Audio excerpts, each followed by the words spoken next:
এই প্যাকেটটা তো চারদিক দিয়ে আটকাই না, এটার ভিতরে চিপটা ঢুকাইলো কেমনে? এ ভাই একটু এদিকে আসেন তো। কি ভাই?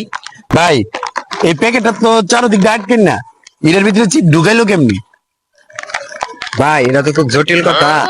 আমাদের আগে একটা পুরাতন অভিজ্ঞতা একটা ইঞ্জিনিয়ার আছে, তার আগে জিজ্ঞাসা করতে পারবো। ওই যে দেখা ইঞ্জিনিয়ার জান। আচ্ছা ভাই, আপনি জান দেন সমস্যাটা সমাধান করো ফেলনি কি? আচ্ছা ঠিক আছে, আজকে আমি এটার রহস্যটা বার করেই ছাড়বো। আচ্ছা ভাই, কি ভাই? ভাই এই চিপসের প্যাকেটটা তো চারদিক দিয়ে আটকেন না, ভাই কোম্পানির লোকেরা এটার ভিতরে চিপস বললো কেমনে ভাই? দূর মিয়া, এক বিপদ লাই ভাবতাছি না আরেক বিপদ ধুয়ে দেন। আমি সকাল থেকে খাড়ায় খাড়ায় ভাবতাছি এই দুইটা মিষ্টির ভিতরে চায়ের মধ্যে আটকানি, চিনিটা বললো কেমনে? যেমনি হোক এটার ব্যাপারে আমার জানতে হইব, এটার ভিতরে চিপসটা ঢুকাইলো কেমনে, এতে বড় ইঞ্জিনিয়ারের কাছে যাইতে হইব।